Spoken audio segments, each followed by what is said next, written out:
correspondiente al 1 de junio de este año. Eh, el día de hoy, para continuar con esta orden del día y comenzar con esta interesante sesión, voy a pedir la presencia de la doctora Beatriz Alvarado, nuestra secretario del colegio, para que nos lea el acta de la sesión anterior y si todos están de acuerdo, la votamos. Adelante.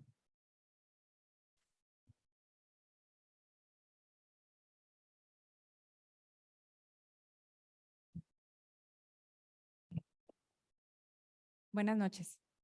Acta de la sesión ordinaria del Colegio de Médicos Oftalmólogos de Jalisco, correspondiente al 4 de mayo del 2023. Tema: glaucoma secundario a patología de retina. Siendo las 20:40 horas del jueves 4 de mayo, se da por iniciada la cuarta sesión ordinaria del año del Colegio Médicos Oftalmólogos de Jalisco, en conjunto con la Sociedad de Glaucoma de Occidente, teniendo como sede la Casa del Oftalmólogo. Se da la bienvenida por el presidente del colegio, doctor Mario Salvador García Contreras, y se procede a la lectura del acta de la sesión del mes de abril, siendo aprobada. Presentación de la sesión por parte del presidente, quien otorga la palabra al doctor Antonio Pasca Zapata, coordinador de la sesión, el cual realiza una breve introducción sobre el tema y presenta a los ponentes. Cede la palabra al doctor Mario García, quien presenta el tema desde la perspectiva del retinólogo.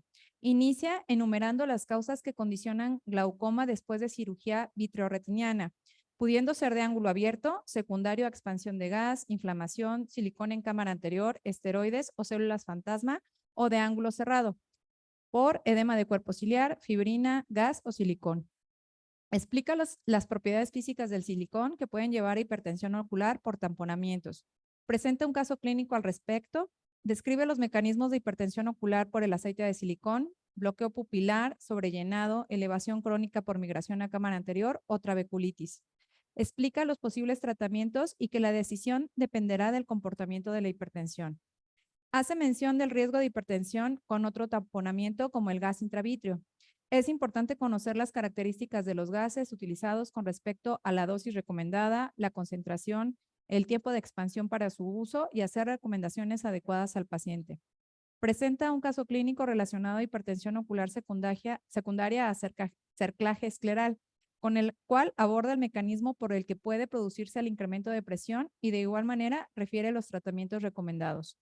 Concluye refiriendo la importancia de hacer un adecuado planteamiento quirúrgico, saber los riesgos inherentes de los procedimientos y contar con un glaucomatólogo amigo para poder dar un tratamiento integral a los pacientes que desarrollen esta complicación. A continuación, toma la palabra la doctora Lorena Willock, quien inicia con una introducción con respecto al glaucoma secundario a cirugía de retina. Procede a presentar un caso clínico de paciente con ojo único funcional por antecedente de desprendimiento de retina traccional por retinopatía diabética. Explica los factores de riesgo asociados a hipertensión ocular y glaucoma posvitrectomía, más silicón, como pseudofaquia o afaquia, miopía alta, pío preoperatoria alta. Refiere la fisiopatología de acuerdo con la presentación de ángulo abierto o cerrado y también hace referencia a la presencia de neuropatía óptica por silicón. Hace una descripción detallada del glaucoma asociado a aceite de silicón y los mecanismos por los que se presenta el incremento. En lo que se refiere al tratamiento, lo primero es considerar el retiro de silicón. Sin embargo, entre más tiempo esté en contacto la malla trabecular y el silicón, mayor es el riesgo de daño irreversible, por lo que es mejor considerar una cirugía combinada. Retoma el caso clínico presentando de manera inicial donde describe el tratamiento instituido, el cual consistió en un procedimiento quirúrgico con implante de Berber. Explica las indicaciones de este tipo de implante, así como las contraindicaciones y las características de los diferentes modelos. Describe algunos artículos en donde se realiza el comparativo entre el implante de AMED y el implante previamente descrito, en donde se concluye que Berber presenta mejor control de pío y mayor tasa de éxito, pero mayores complicaciones. Presenta la evolución del caso clínico con un control de pío en 14 con disminución de los hipotensores y acetazolamida en una dosis menor. Concluye refiriendo que es necesario dirigir el tratamiento de acuerdo con el mecanismo fisiopatológico. Es importante buscar un balance entre la reducción de la pío, pero sin comprometer los resultados de la cirugía de retina. Se procede a una sesión de preguntas y respuestas coordinadas por el doctor Pasca que enriquecen el tema. El presidente agradece a los ponentes y se realiza la entrega de reconocimientos a los participantes y al patrocinador Laboratorio Savi. Se da por terminada la sesión y se invita al Ambigú, patrocinado por la industria. ¿Se aprueba el acta? Gracias.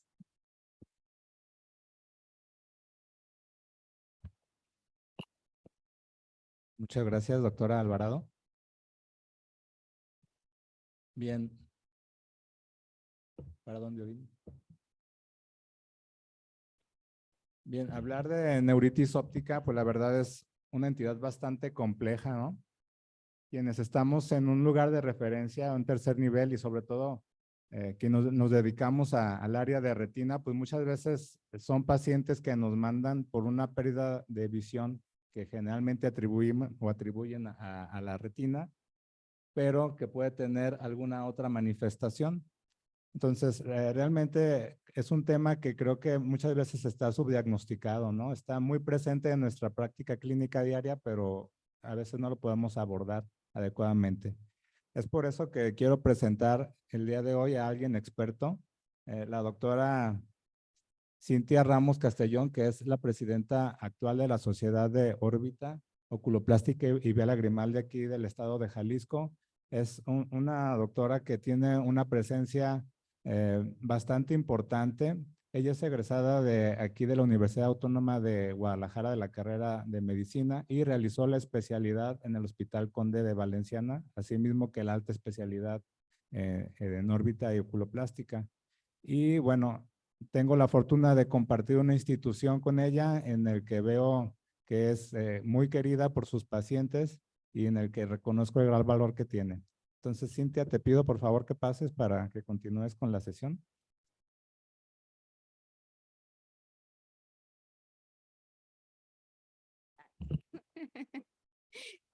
Muchas gracias, doctor. Un placer y un honor estar aquí. Gracias por recibirme en su casa, nuestra casa, en el colegio. Les voy a presentar a una gran amiga, una experta en esto. Creo que muchas veces tenemos un tipo de fobia por la neurooftalmo. Honestamente, a veces llega muy tarde a nuestra institución o ya cuando pasa por muchos oftalmólogos, incluso médicos, incluso neuros y no conocemos bien la situación y a veces ya llegamos en fases muy tardías cuando tenemos una atrofia. Creo que sí es importante poder iniciar con un protocolo si podemos tener los conocimientos y poderlos derivar a tiempo, ¿no? Es un placer para mí tener una maestra, una amiga que ha estado conmigo y me ha asesorado, creo que en toda la generación que he tenido, residencia y después, y sobre todo después, creo que siempre nos ha tendido la mano en cualquiera, así el día, hora, donde sea, es la doctora Tamar Gómez. Y ella es egresada de la Universidad de la UNAM, hizo oftalmología en el Centro Médico Nacional de la Raza, hizo neurooftalmología en el Instituto Nacional de Neurología, es médico adscrito desde el 2003 en el Instituto también de neurooftalmología y neurociencias en el área de neurooftalmología. Es miembro del Consejo Mexicano de Oftalmología, del Panamericano, ha sido también profesora de la universidad en la UAM, Xochimilco. Además, es organizadora y ha sido organizadora de algunos capítulos de neurooftalmología, sobre todo el que hizo aquí en el World Congress de Guadalajara de aquí el 2016.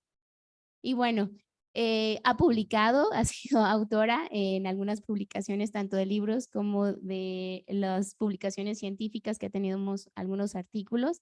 Pero bueno, sin más preámbulos, les voy a presentar y pues espero que sea de su agrado y muy amena la plática de la doctora Tamar Gómez Villegas.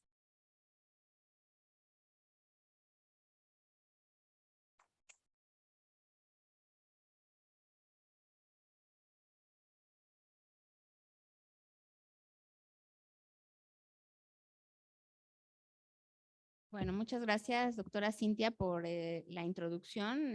Sí, es un placer. La doctora Cintia fue mi alumna hace varios años. Los residentes de Conde de Valenciana rotan en el Instituto Nacional de Neurología, en el R2, pero bueno, a lo largo del tiempo, pues siguen teniendo necesidad de consultar, porque los casos neurooftalmológicos, como ella misma lo mencionó, son complejos para la gran mayoría de los oftalmólogos, porque quizá aprendemos mucho de retina, de córnea, de catarata a lo largo de nuestra formación, pero de neurooftalmo poco. Y especialmente en instituciones pequeñas o en hospitales oftalmológicos, porque cuando nos formamos en hospitales grandes, centros médicos nacionales, quieras o no, te enfrentas a los casos porque te los van a referir porque son centros de referencia nacional. Pero bueno, pues les hablaré de este tema que es apasionante y que cada día se ha ido limitando más.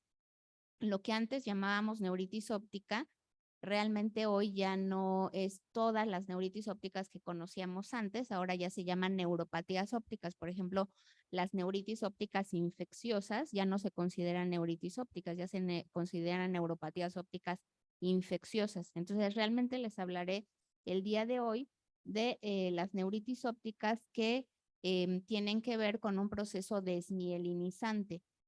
Hablaremos primero de la definición, de la epidemiología, las características clínicas, cómo se hace el diagnóstico, que sigue siendo eminentemente clínico. En neurooftalmología, aunque ha habido muchos avances tecnológicos, realmente la clínica es la que manda. Si nosotros nos guiamos por ella, pues podríamos hacer un diagnóstico apropiado. Y los estudios paraclínicos obviamente nos ayudan para el diagnóstico diferencial y para afinar el diagnóstico etiológico. También hablaremos de la evolución del pronóstico, tratamiento y al final las conclusiones. Entonces, bueno, la neuritis óptica es un proceso inflamatorio desmielinizante del nervio óptico que puede afectar cualquiera de sus porciones. Básicamente se divide en dos grandes grupos, la neuritis óptica anterior, que también se llama papilitis, y la neuritis óptica posterior o retrovulvar, o que también se llama neuritis óptica retrovulvar. Tiene una epidemiología, como pueden ver aquí, no es tan prevalente, no tiene una incidencia tan grande, sin embargo, afecta a las personas en la edad más productiva de la vida y puede causar una baja visual severa y a veces irreversible. Ya veremos en algunos casos que la neuritis óptica no tiene un pronóstico tan favorable. Es más frecuente en mujeres y me estaré refiriendo a este estudio del cual fueron publicadas sus conclusiones en el 2018 a 15 años de seguimiento. Este estudio multicéntrico de neuritis óptica encontró algunas de las características que ahora nos permiten tanto diagnosticarla como tratarla.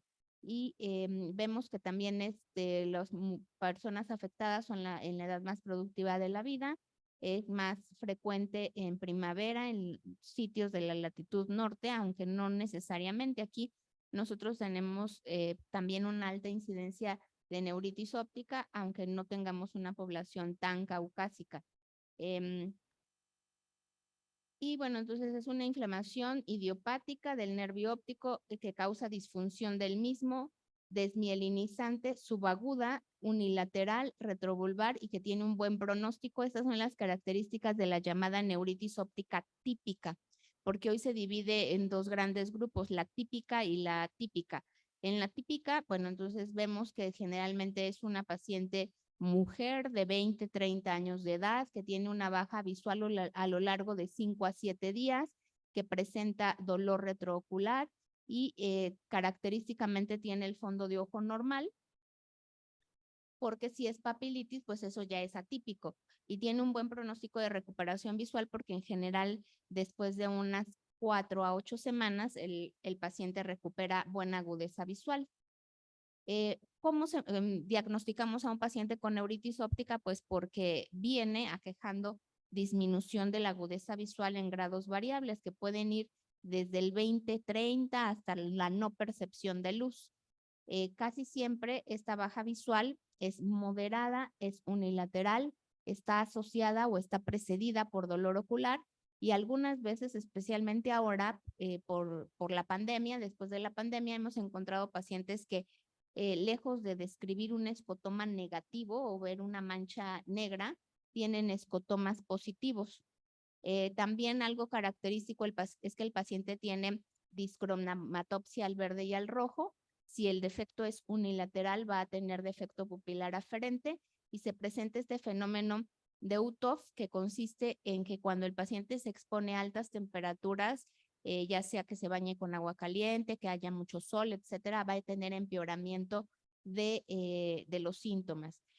Característicamente, entonces, un paciente que tiene una neuritis óptica típica tiene todas estas características y el defecto campimétrico casi siempre es un escotoma central o centrocecal. Por lo tanto, la disminución de la agudeza visual va a ser importante.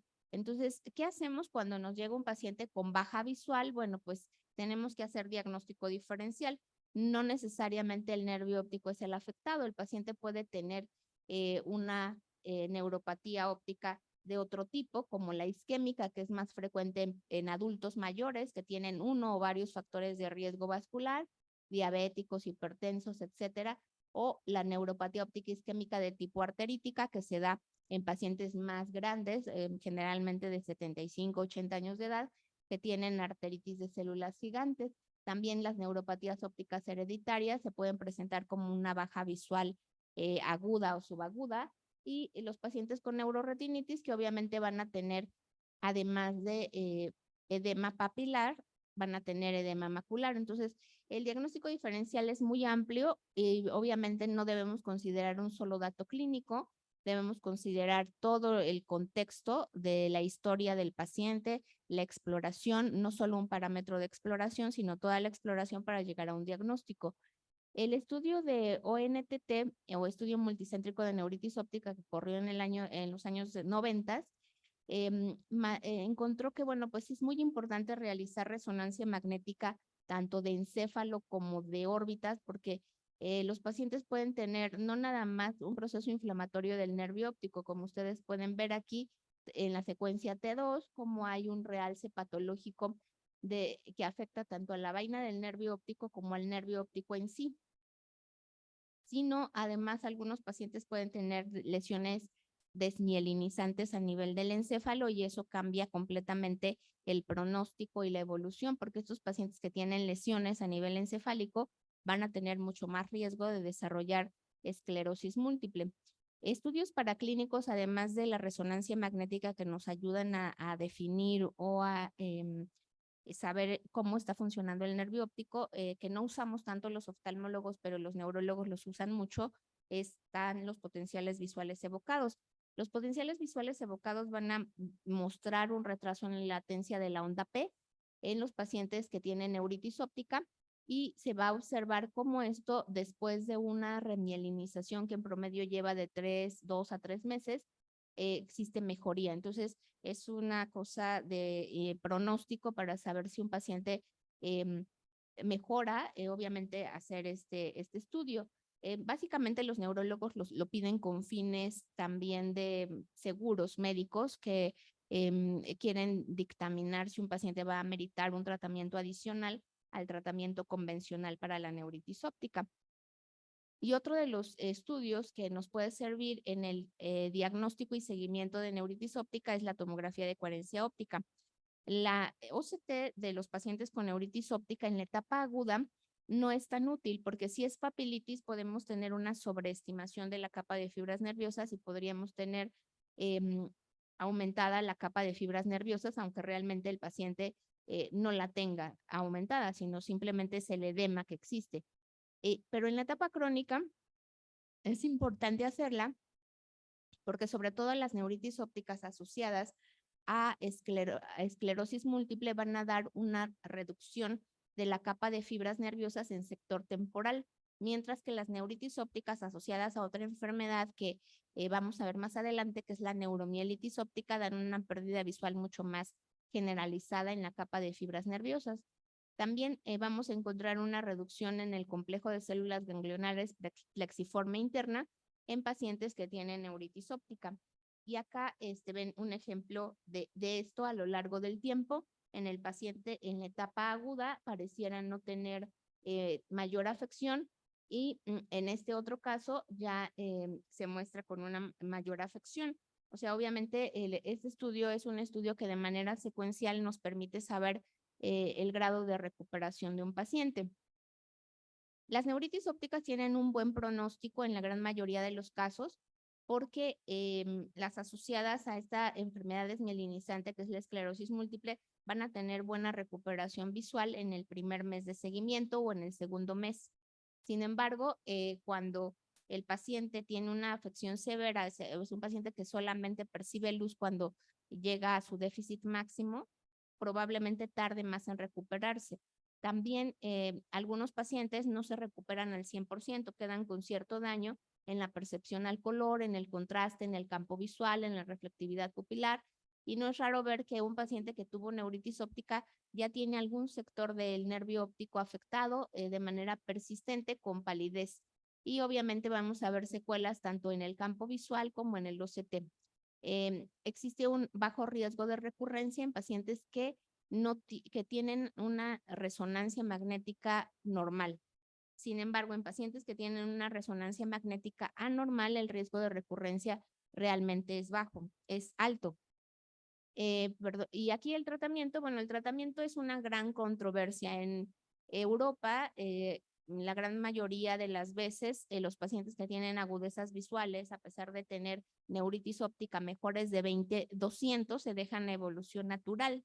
Sin embargo, nosotros tenemos más la escuela norteamericana, que dicta pasar pulsos de metilprednisolona a 1 gramo por día durante 5 días en los pacientes adultos o 30 miligramos por kilogramo por día en pacientes pediátricos, dado que aceleran la recuperación visual. Sin embargo, a largo plazo, la evolución de un paciente con neuritis óptica que recibió tratamiento con esteroide intravenoso y alguno que no lo recibió, realmente a 6 meses de evolución va a ser exactamente igual. Entonces, bueno, hay que tenerlo en cuenta. Entonces, resumiendo, la neuritis óptica típica, ya les mencioné algunas de sus características.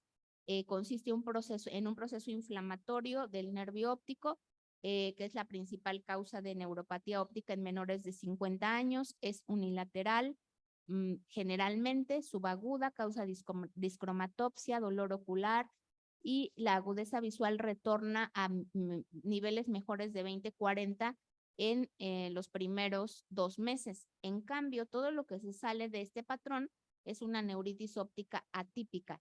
Si un paciente, en lugar de tener una neuritis retrovulvar, tiene papilitis, entonces eso es atípico, u otros datos de inflamación en el globo ocular.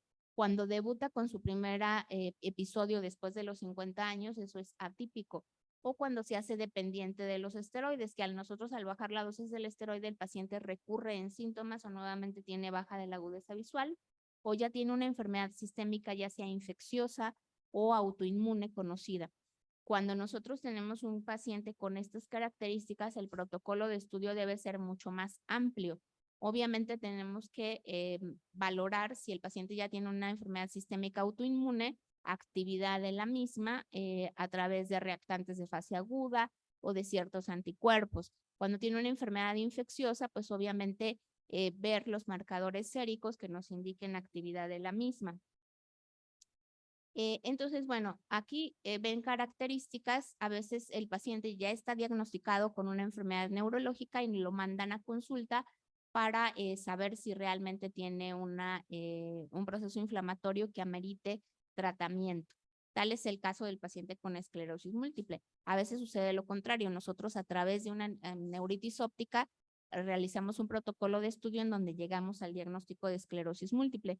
Entonces, la neuritis óptica asociada a esclerosis múltiple afecta a mujeres, predominantemente jóvenes, que tienen una baja visual moderada. Rara vez una neuritis asociada a esclerosis múltiple da no percepción de luz o percepción de luz. Esos pacientes tienen agudezas visuales de 20/200, máximo 20/400, y tienen algunas veces neuritis óptica anterior, solo el 30%, el 70% de los casos son neuritis ópticas retrovulvares. Y algo muy característico es, bueno, que la resonancia magnética muestra las características lesiones asociadas a la enfermedad, que son las lesiones periventriculares, pericallosas, en sitios específicos y por diámetros específicos que nos ayudan a definir que se trata de esto. Entonces, cuando vemos el nervio óptico a través de la resonancia magnética en estos pacientes, observamos un segmento de hiperintensidad longitudinalmente corto, a diferencia de la otra que veremos más adelante. Entonces, aquí les puse un caso clínico porque quizá con un caso clínico es un poco más fácil recordar estos puntos. Una mujer de 25 años que tiene dolor ocular, que tiene baja visual en el ojo derecho. Al momento del examen tiene 20/70 en ese ojo, tiene la sensibilidad cromática disminuida y solamente ve 8 de 16 láminas que se le muestran. Presenta defecto pupilar aferente de 2 cruces y fondo de ojo normal. Entonces es una neuritis óptica retrovulvar típica. Sin embargo, nosotros vemos su campo visual y observen el campo visual, que eso es también algo muy característico de la neuritis óptica asociada a esclerosis múltiple. Aunque el paciente se queje de que un ojo es el que tiene baja visual, a veces en el otro ojo observamos datos de daño subclínico. Y cuando interrogamos, a veces el paciente ha tenido parestesias, ha tenido disminución de la fuerza, o datos que ya nos indican que ha tenido afección previa a la cual no prestó importancia o atribuyó a otras condiciones y que se curaron con el tiempo, como la gran mayoría de los brotes de la esclerosis múltiple. Entonces, vean, el OCT de esta paciente muestra en el ojo afectado, que es el ojo derecho, una reducción de la capa de fibras nerviosas en un sector pequeño. Y en el análisis de complejo de células ganglionares plexiforme interna, también se observa una reducción de las mismas. Es muy importante hacer este análisis de complejo de células ganglionares plexiforme interna porque es un marcador de recuperación visual. ¿Eso qué quiere decir? Que un paciente que tiene afectada esta espectro muy probablemente no va a tener tan buen pronóstico como un paciente que tiene preservada estas complejo de células ganglionares. Es importante el seguimiento en todo paciente con neuritis óptica, aunque haya sido aparentemente aislada, porque algunas veces observamos a lo largo del tiempo que existe daño subclínico.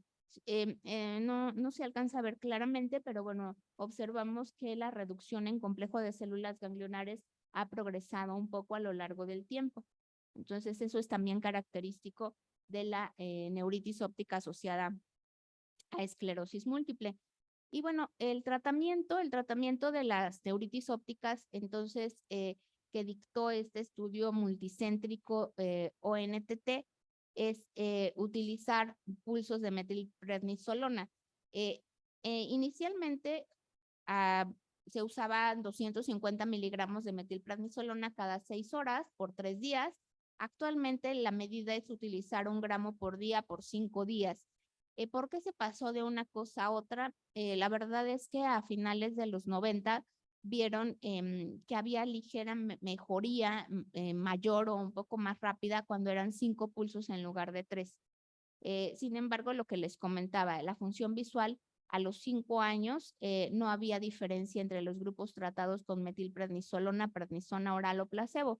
Lo que sí es un hecho es que a los 15 años de seguimiento, la prednisona oral mostró una mayor recurrencia en neuritis óptica. Por lo tanto, la medida general estándar en el día de hoy es no utilizar prednisona oral porque puede aumentar el riesgo de recurrencia de neuritis óptica.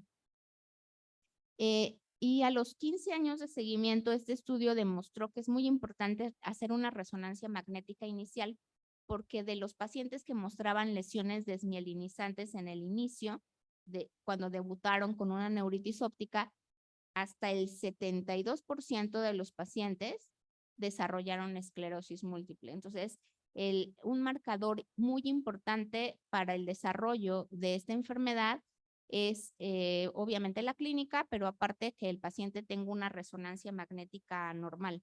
Por lo tanto, obviamente, estos autores animan a lo que se debe hacer es pedir resonancia magnética en todos los pacientes que tienen neuritis óptica, aunque sea típica, porque es un marcador de pronóstico para desarrollo de enfermedades mielinizantes, específicamente esclerosis múltiple.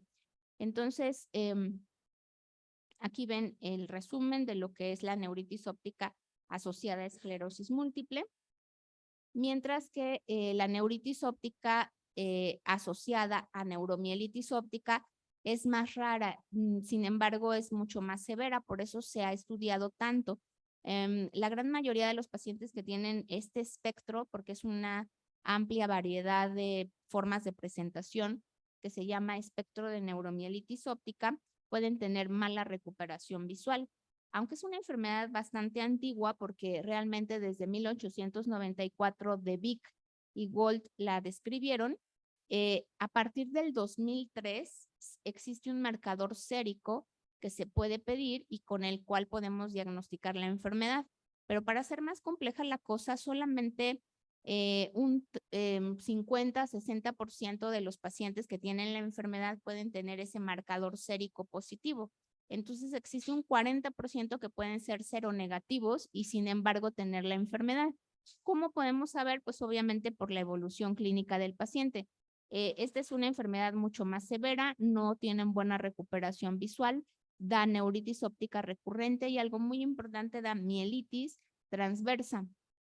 Obviamente, dependiendo del nivel medular afectado, serán las condiciones del paciente. Un paciente puede estar cuadripléjico, parapléjico, con pérdida de control de esfínteres, etcétera, dependiendo del nivel medular. Es muy importante el diagnóstico porque existen tratamientos también muy efectivos para frenar el daño. Estos pacientes con neuromielitis óptica entonces pueden tener neuritis óptica posterior o anterior y pueden tener una mielitis que aquí ustedes pueden ver longitudinalmente extensa. ¿Qué quiere decir esto? Que hay al menos 3 segmentos medulares afectados.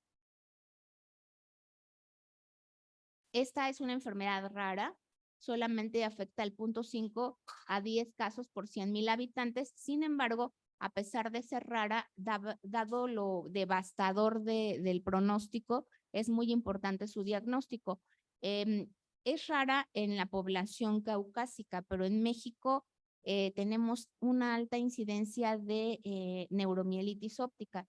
Es más frecuente en mujeres y la edad promedio de presentación es mucho más grande que la neuritis óptica asociada a esclerosis múltiple, es de 39 años.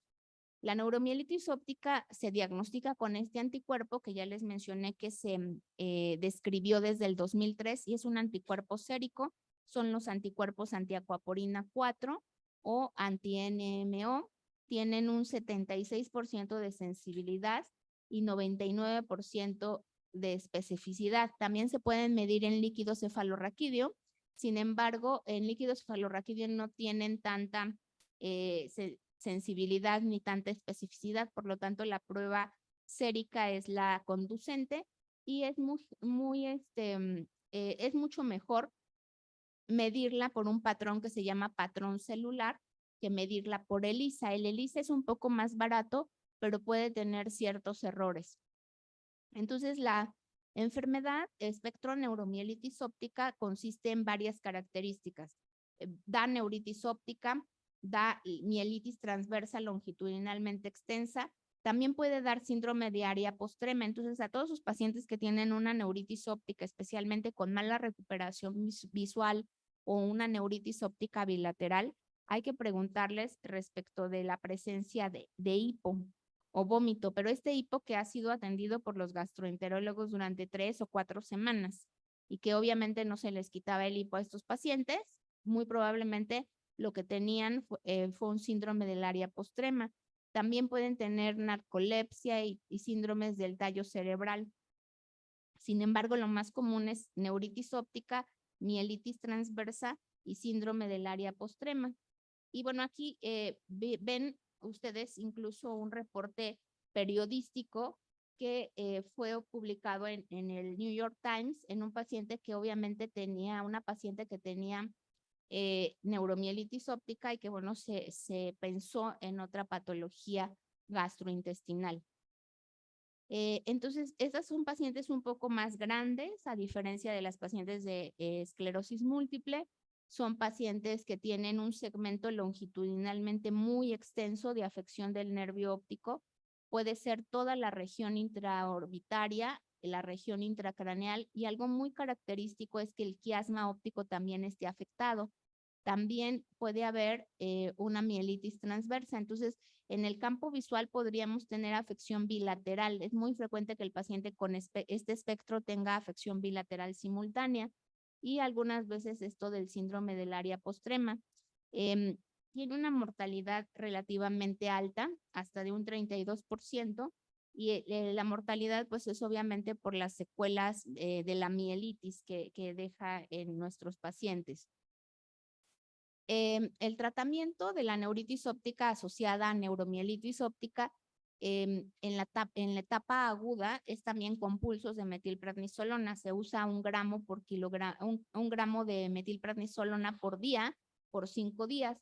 Sin embargo, aquí lo importante es que si al 5.º día el paciente no muestra signos de mejoría, entonces se tiene que pasar al tratamiento con plasmaféresis o recambio plasmático. Se pueden hacer de 5 a 7 recambios plasmáticos y la gran mayoría de los pacientes muestran mejoría con esto.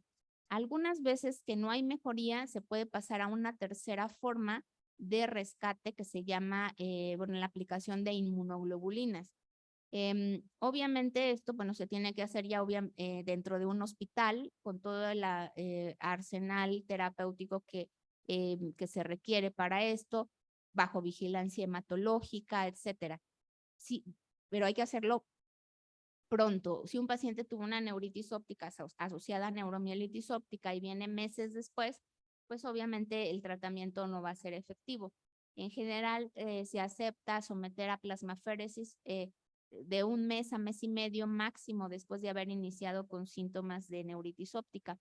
Y ya en la etapa crónica, todos los pacientes se pueden beneficiar de tratamiento con inmunoterapia y lo que importante aquí es no confundir una neuromielitis óptica con esclerosis múltiple, porque la terapia para esclerosis múltiple puede incluso empeorar las recaídas del paciente que tenga realmente neuromielitis óptica. Para pacientes que no pueden acceder a tratamientos biológicos, también se puede utilizar inmunoterapia con azatioprina o micofenolato.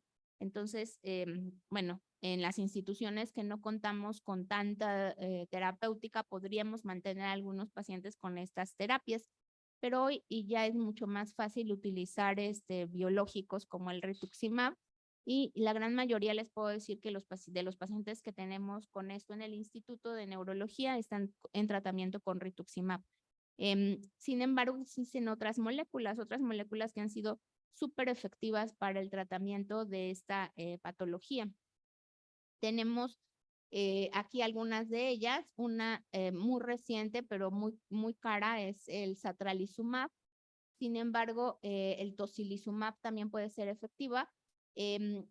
Lo que pasó con el rituximab es lo que pasa con la gran mayoría de las moléculas. Inician siendo muy caras y después se vuelven ya más accesibles para muchos de nuestros pacientes. Hay nuevos estudios en curso para saber la eficacia de cuál va a ser de todos estos tratamientos el más efectivo. Muchas veces no recurrimos al más efectivo porque obviamente por razones de costos o por efectos adversos de un paciente que se tiene que cambiar de una forma de tratamiento a otro. Y aquí ven alguna lista de protocolos que se están siguiendo en el mundo y que prometen grandes resultados para neuromielitis óptica. Especialmente ecolizumab es de las que van a ser de primera elección para el tratamiento de esta enfermedad. Pero bueno, pues la gran limitante en nuestro país es justamente el costo que tenemos para tratar estos pacientes, pues es muy alto.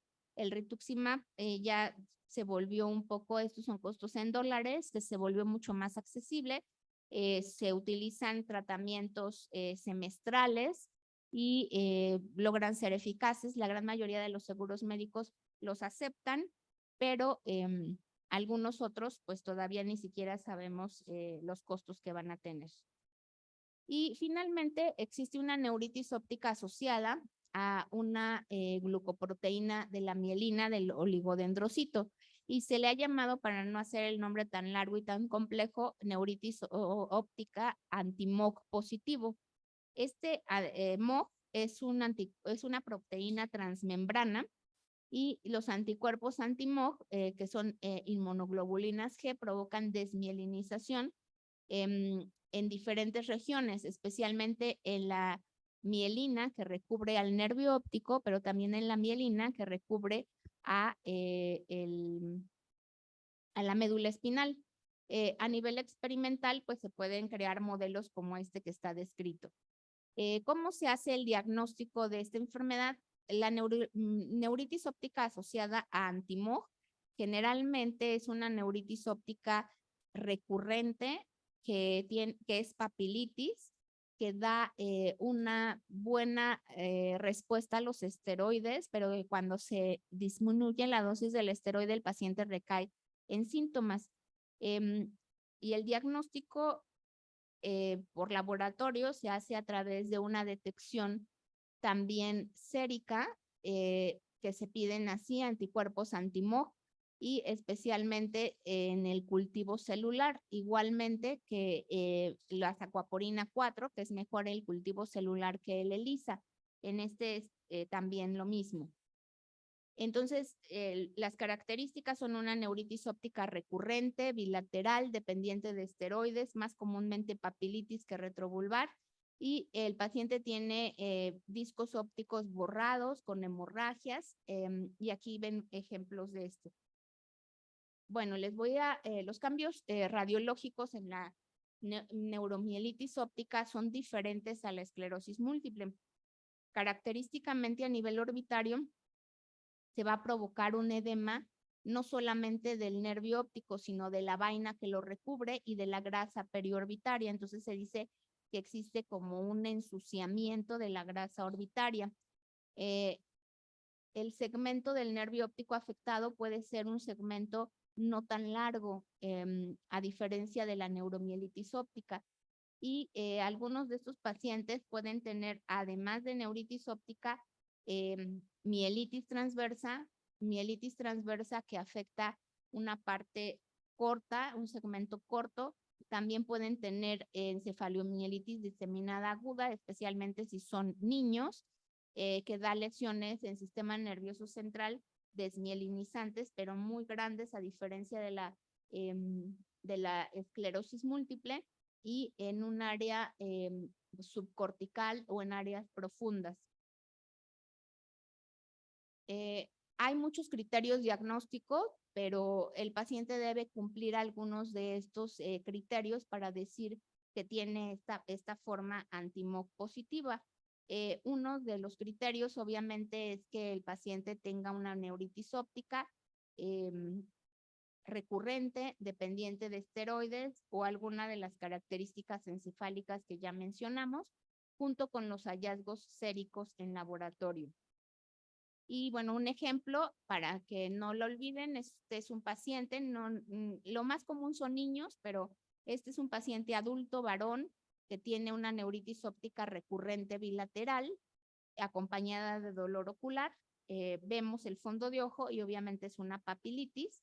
Cuando le pedimos resonancia magnética se observa un segmento del nervio óptico afectado, pero no nada más el nervio óptico, sino también la grasa orbitaria y lo que llamamos perineuritis óptica. Entonces, vemos que hay una muy buena respuesta con el esteroide intravenoso, pero al bajar la dosis del esteroide, el paciente tiene múltiples recaídas, por lo que se le hace el diagnóstico de esta enfermedad que hasta más o menos en el año 2005 existía y ahora ya prácticamente no hay artículos al respecto porque se cree que no existe realmente esta enfermedad neuritis óptica recurrente crónica. Muchos de estos pacientes de neuritis óptica recurrente crónica tienen o anti-MOG o antineuromielitis óptica y entonces ya realmente ha desaparecido casi del mapa lo que le llamaban crión o neuritis óptica recurrente crónica. Entonces se le hace este diagnóstico, pero cuando se le hacen los anti-MOG, estos salen positivos y a él se le dio azatioprina y con eso se logró el control. Entonces muchos de estos pacientes con neuritis óptica recurrente, aunque no hayamos llegado a un diagnóstico preciso, se pueden beneficiar de medicamentos que no son tan caros como un biológico, como podría ser la azatioprina o el micofenolato. Este esquema o este gráfico es muy útil para que ustedes puedan entender cuál va a ser la evolución de su paciente. Una neuritis óptica asociada a esclerosis múltiple, aquí está con la línea negra, tiene un buen pronóstico porque la agudeza visual permanece más o menos estable a pesar de que el paciente tenga recurrencias. Cuando tiene una recurrencia baja la visión, pero no demasiado. En cambio, una neuritis óptica por neuromielitis óptica o aquaporina 4, vean cómo cada episodio va dejando secuelado al paciente. Entonces, es muy importante el diagnóstico para que reciba su tratamiento adecuado. Mientras que la anti-MOG, pueden ver ustedes cómo sigue igual. O una neuritis óptica idiopática, la agudeza visual sí disminuye, pero no de manera tan severa. Aquí estos anticuerpos anti-MOG y anti-NMO no son tan baratos. Los anti-NMO actualmente sí ya se pueden conseguir en laboratorios bastante comunes y a un costo no tan inaccesible, pero los anti-MOG siguen siendo caros. O sea, en promedio, los laboratorios en la Ciudad de México que los procesan cuestan alrededor de 30,000 pesos. O sea, muchos de los pacientes no tienen acceso a hacerse este tipo de estudios. Entonces, este autor, John Chen, es un neurooftalmólogo de la Clínica Mayo, quizá quien más ha publicado de estas enfermedades en los últimos años, y él vio un estudio de incidencia y prevalencia de neuritis óptica de 2000 a 2018 en la Clínica Mayo. Encontró que la gran mayoría de las neuritis ópticas están asociadas a esclerosis múltiple. En un alto porcentaje, que son 30%, las neuritis ópticas son idiopáticas, solo el 3% asociadas anti-aquaporina 4 y el 6% anti-MOG. El 9% están indefinidas, podrían ser una u otra. Entonces podrían decir, bueno, pero ¿por qué si es tan bajo el porcentaje, para qué pedir estudios tan caros? Pues porque algunas de ellas, especialmente las anti-aquaporina 4, van a dejar secuelado a nuestros pacientes y nos van a el diagnóstico oportuno podría evitar que el paciente siga teniendo déficits neurológicos. Entonces, siempre pedir estos estudios anti-aquaporina 4 y anti-MOG en pacientes que tienen neuritis óptica atípica, que tienen una pérdida visual severa, bilateral, recurrente, que tienen edema papilar significativo y que tienen estas características radiológicas que ya vimos, que su resonancia magnética, el segmento del nervio óptico está muy hiperintenso en un segmento largo, tiene realce de la vaina, realce del quiasma o tiene mielitis. Si tiene todas esas características, es muy importante pedir y pedirlo adecuadamente, pedirlo el que es cultivo celular en lugar del ELISA u otros métodos. Y con esto vamos a tener una alta sensibilidad y una alta especificidad para el diagnóstico. Bueno, entonces el tratamiento agudo, ya vimos, en ambas son esteroides. Si el paciente no sale adelante con esteroides, es plasmaferesis o inmunoglobulina. Y para el tratamiento crónico ya también vimos algunas de las moléculas que están aprobadas para el tratamiento. Ahora, en cuanto a los parámetros de OCT en el seguimiento del paciente con neuritis óptica, es importante pedir OCT y vamos a observar que el paciente con neuritis óptica asociada a esclerosis múltiple tiene más pérdida en el sector temporal, mientras que la neuritis óptica asociada a neuromielitis óptica, la pérdida es muchísimo más difusa o en los cuadrantes superior o inferior. Este cuadro se los pongo para como resumen de todo lo que vimos, cómo hacer el diagnóstico diferencial entre una cosa y otra. En la neuritis óptica asociada a esclerosis múltiple, qué características tiene la asociada a antineuromielitis óptica y la asociada a anti-MOG. Básicamente, una es muy importante, la asociada a esclerosis múltiple tiene un buen pronóstico de recuperación visual, mientras que la antineuromielitis óptica, esta puede dejar con mayores secuelas al paciente. Hay que pedir entonces estudios no nada más del encéfalo o solamente de la órbita, sino hay que extender el estudio en estos pacientes a buscar alteraciones en la médula. El estudio se pide como neuroeje y obviamente hacen médula, columna, es un estudio de columna cervical y torácica, porque recuerden que la médula espinal llega hasta esta zona. Y la Anti-MOC, pues es una neuritis óptica recurrente que también se hace dependiente de los esteroides y que es importante el diagnóstico porque algunas veces va asociada con otras anomalías neurológicas como la encefalomielitis diseminada. Bueno, también vimos mucha neuritis óptica o seguimos viendo un poco ahora con la pandemia de COVID. A nivel oftalmológico, algunos de sus pacientes no nada más tienen neuritis óptica, algunos tienen papiloflebitis, otros tienen oclusiones venosas, otros tienen obviamente descontrol de sus factores sistémicos y hacen papilopatía diabética, etcétera. Pero la neuritis óptica asociada a COVID puede ser inmediata cuando el paciente se contagia o puede presentarse varias semanas después por un mecanismo inmunológico. Y aquí ven la explicación. El virus es un virus neurotropo y entonces obviamente puede infiltrar o afectar directamente al nervio óptico incluso antes de que aparezcan los síntomas respiratorios. Pero el efecto protrombótico va a afectar y también puede causar daño días después de la infección.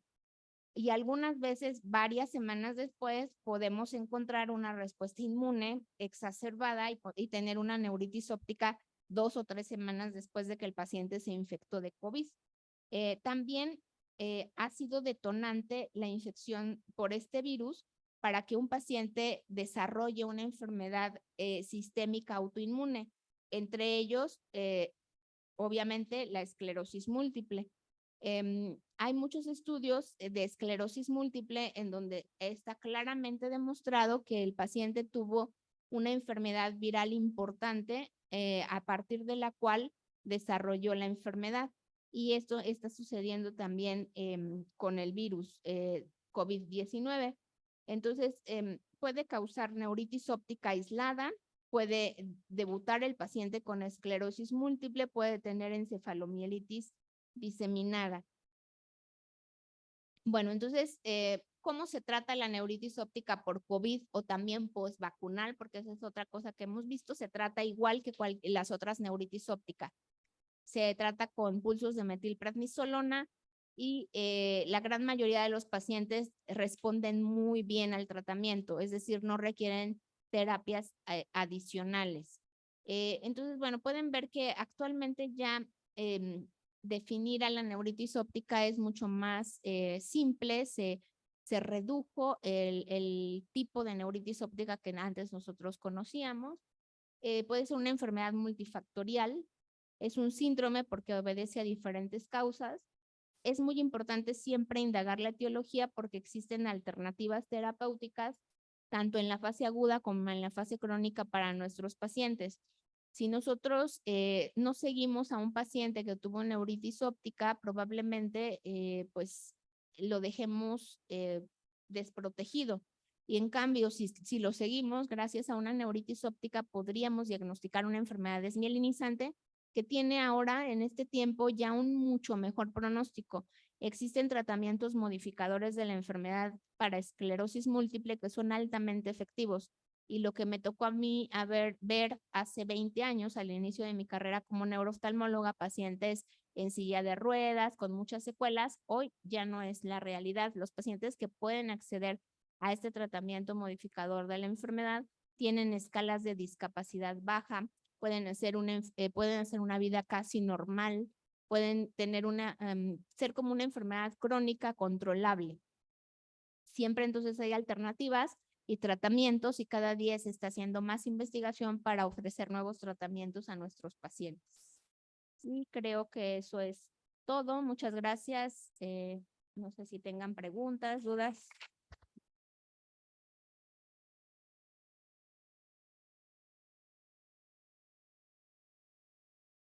Gracias.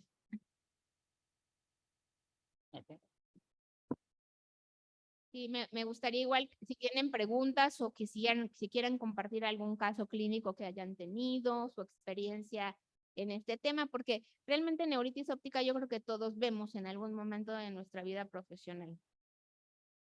Muchas gracias, Tami. Si alguien tiene una duda, pase o ustedes me dicen. En la cuestión de los anticuerpos, ¿hay alguna diferencia si estás en la fase aguda, la fase crónica? Porque muchas veces ya nos llegan pues con los bolos de metilprednisolona y llegan por por la recurrencia y demás. ¿Has notado que les puedes hacer los anticuerpos en cualquier momento o difiere en ese caso? En general, se prefiere hacer los anticuerpos cuando el paciente no esté bajo el efecto del esteroide. Pero realmente esto es como una tendencia de los inmunólogos y los reumatólogos que prefieren hacer anticuerpos cuando no esté el paciente bajo efecto del esteroide. En general, se puede hacer en el momento en el que tú tienes al paciente. Si te salen negativos y el paciente tiene clínica de la enfermedad, entonces puedes esperar a que ya no esté bajo el efecto del esteroide y entonces lo haces nuevamente. Pero no hay gran problema. Se pueden hacer incluso bajo el efecto del esteroide.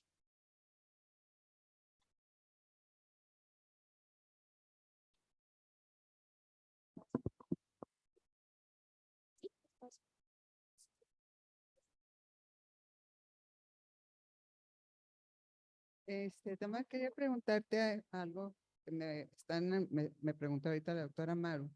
En el esquema inicial del estudio para la neuritis, el tratamiento era, pues sí, 3 días o 72 horas de metilprednisolona y luego seguir con prednisona oral. ¿Cómo lo están manejando ustedes ahorita? Bueno, eso ya, bueno, eso es más bien como una cosa de endocrinología que se definió en ese mismo estudio ONTT, se definió que no era necesario hacer dosis reductivas del esteroide, porque nosotros cuando utilizamos megadosis de esteroide para alterar el eje adrenal, debemos rebasar 7 días. Si nosotros utilizamos, aunque sean megadosis, por menos de 7 días, no es necesario hacer esquema de reducción. Es variable, algunos colegas lo siguen haciendo, pero si hacen un esquema de reducción que sea corto, que sea muy corto, porque a veces he visto yo pacientes que tienen meses que el esteroide, o sea, no. El estudio de ONTT inicialmente hizo estudios de esteroide dosis reducción para 11 días, o Sí. sea, 11 días máximo de Máximo. esteroide. O sea, 14 en total. Sí, Ok. Ok, era la pregunta. sí, Gracias. gracias.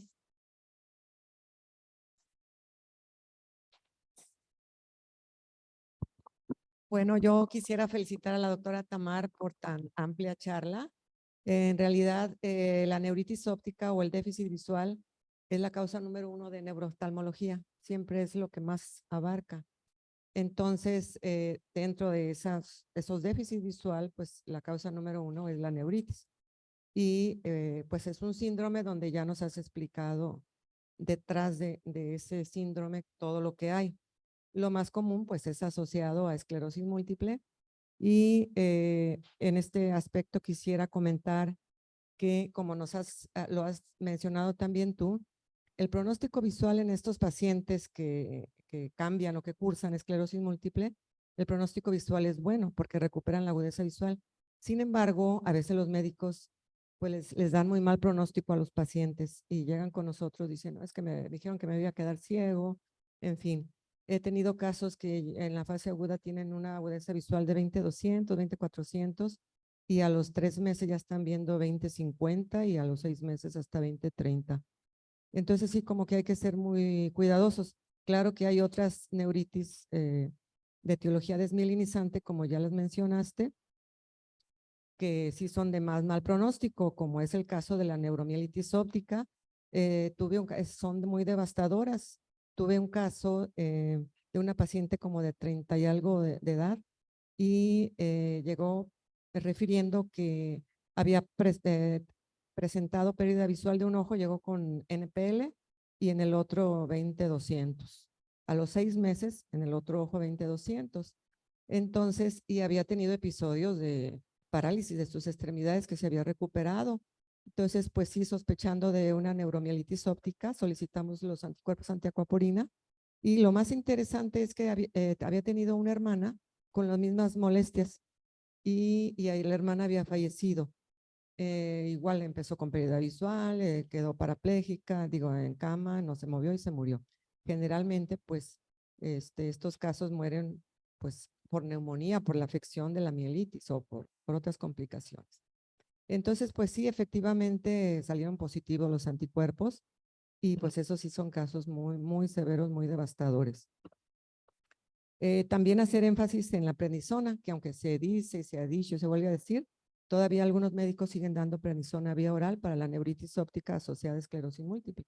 Y pues vemos que no les beneficia, lo hacen pues obviamente pensando en que le van a causar un beneficio al paciente y realmente no. Lo que pues, se ha visto ya en los estudios es que se favorece la recidiva de los ataques y de los eventos y pues nuevamente pues felicitarte por tu bonita charla y Gracias. por si no saben, la doctora también tiene una maestría en didáctica, entonces por eso es tan ordenada y se le entiende perfecto, muy organizada y con una gran experiencia. Muchas felicidades. Ay, muchas gracias, doctora. Muchas gracias por compartir su experiencia. Y sí, efectivamente, la neuritis óptica asociada a neuromielitis óptica es devastadora. Y ustedes dirán, sobre todo porque veo muchas caras jóvenes de residentes, dirán, bueno, pues la incidencia es baja.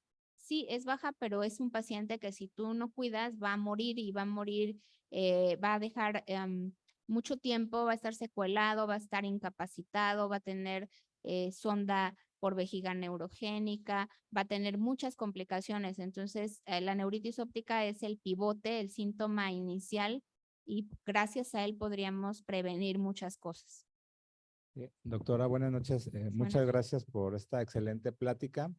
Igual como lo menciona, aprovechando que estamos muchos oftalmólogos que nos dedicamos de primer mano al tratamiento de esto, ¿qué estudios hay que pedirle a un paciente? Sé que generalmente vamos a tener un paciente con sospecha de neuritis óptica y lo vamos a referir porque la verdad es que generalmente es bastante complicado para quienes nos dedicamos a esto tratarlo. Pero a veces caemos también en el abuso de pedir estudios de más, ¿no? Ya tanto serológicos como de imagen. ¿Cuáles son los estudios ideales para un paciente de primera vez?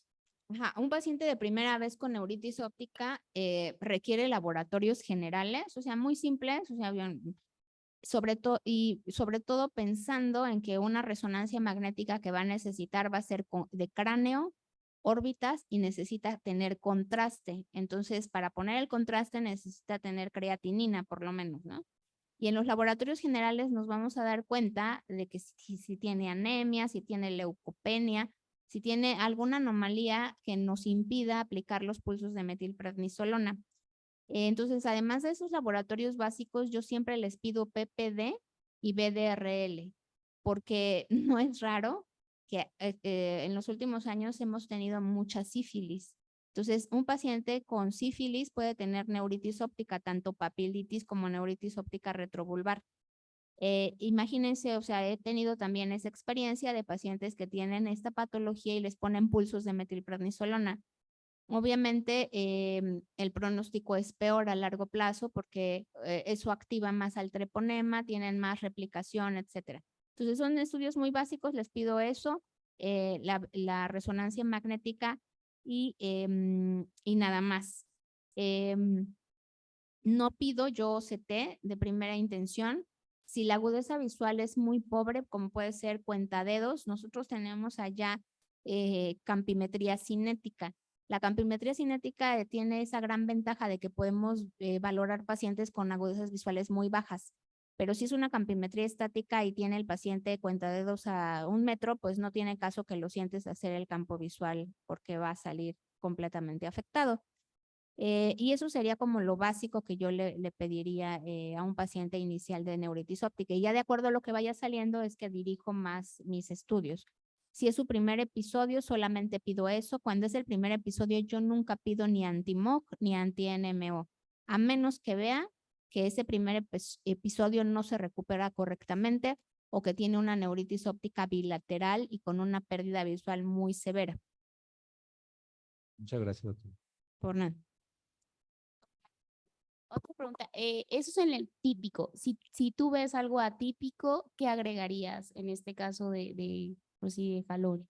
Es que depende. Si, por ejemplo, lo atípico es que tenga papilitis, pero además con datos de uveitis, entonces extiendo mi panel infeccioso. Ok. O sea, porque ya, si es una neuroretinitis, eso es 100% infeccioso. Entonces ahí extiendes y obviamente ahí el interrogatorio te sirve mucho.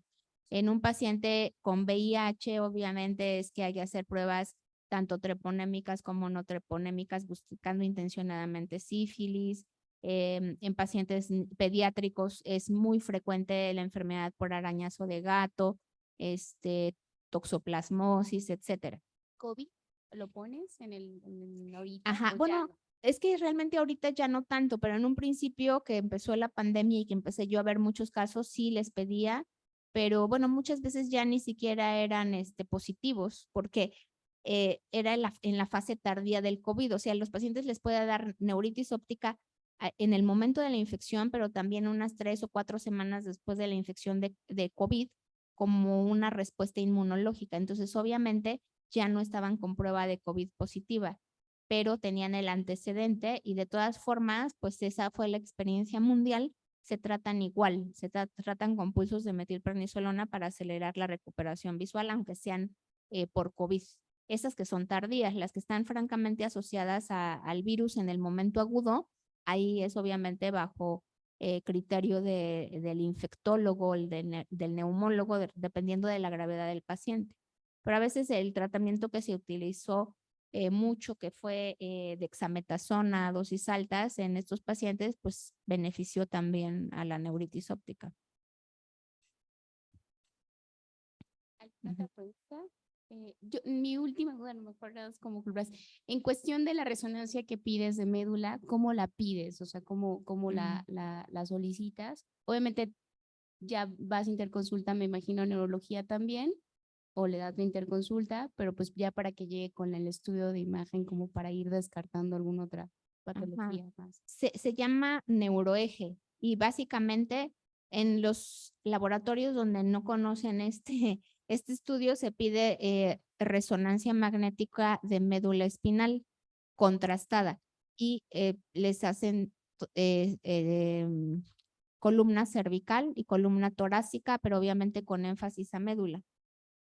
Y bueno, pues esto prolonga los tiempos. Obviamente, si a un paciente le pides cráneo, órbitas y neuroeje, se va a pasar en la resonancia como 2 horas. Y con contraste se va a pasar como 2 horas. Entonces le adviertes al paciente. Eso es algo también importante, que el paciente sepa a lo que va. Porque muchos pacientes que, no, pues resonancia magnética y le llaman a uno del resonador, no, pues su paciente es claustrofóbico, no aguanto.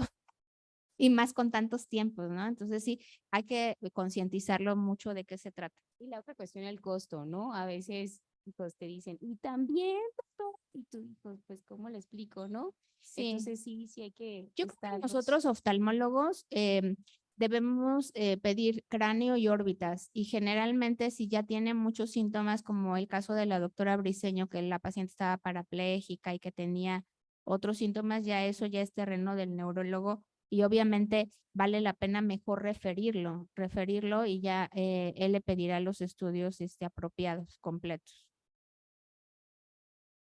Muchísimas gracias. ¿Alguna otra duda? Se los agradezco mucho. Gracias de verdad No, por tu gracias a viaje, ustedes. por todo tu tiempo. Gracias. Gracias a ustedes. Buenas noches.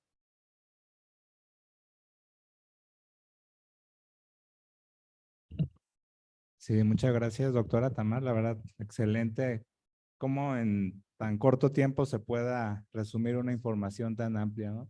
Muchas gracias. Muchas gracias, Cintia, también por la coordinación de esta sesión.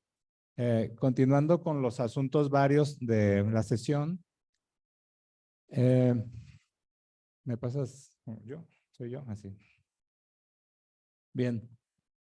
continuando con el tema del proyecto del nuevo centro o de la remodelación de este edificio, tenemos ya el avalúo, el cual pues en una sesión la quisiéramos compartir y tenemos las respuestas de una de las constructoras como nosotros lo solicitamos. Entonces, estoy pidiendo su presencia para el próximo viernes 9 de junio, aquí en las instalaciones de la Casa del Oftalmólogo, a las 19:30 horas. Ya saben que es una sesión en la que no está cerrada a oftalmólogos que no quieran venir. O sea, todos pueden venir. Realmente la Casa del Oftalmólogo y el colegio está abierto para todos, se excluye quien quiere. Y el que tenga el interés de venir a participar en esto, pues es bienvenido. Bien, también les pido su colaboración para seguir con nuestras cuotas anuales. Tenemos aquí a nuestra contadora Sara, que está dispuesta a recibir en especie y en, en todo lo que se pueda, pero si es dinero efectivo, transferencia o tarjeta de crédito, mejor. Es importante para la supervivencia de nuestro colegio y para que podamos tener las actividades que estamos llevando a cabo. Y también quiero invitarlos a que se inscriban a tiempo a nuestro curso 76º, que se va a llevar a cabo en el Hotel Fiesta Americana de aquí de la Minerva. Es un curso que la verdad va a ser de gran calidad. Le hemos puesto bastante ímpetu. El programa está muy bueno, ya se los daremos a conocer próximamente y pues hay que apoyar al colegio. Y invitarlos a nuestra sesión ordinaria del próximo 6 de julio, en el cual pues vamos a tener también una sesión conjunta con el grupo Ábalos. Entonces va a ser un tema refractivo, igual en la casa del oftalmólogo y a la misma hora, 20:30 horas. Entonces quiero ya por último entregarles un reconocimiento. Entonces quiero por favor llamar a la doctora Cintia Ramos, por favor, Cintia. Pido un aplauso para Cintia.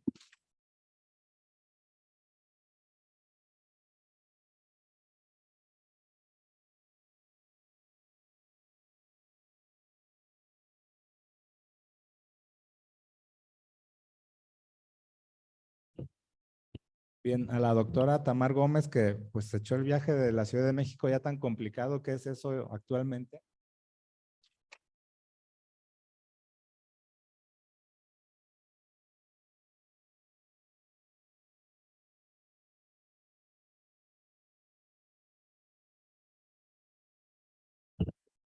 Y pasar a nuestros amigos de Sofía. Alex, adelante, por favor. Les quiero agradecer al Laboratorio Sofía el patrocinio de esta sesión. Creo que a Alex le tocó cocinar el día de hoy, entonces creo que le sale bastante bien. No sé a quién cocinó y quién hizo las tortillas, pero bueno, vamos a disfrutarlas. Muchas gracias.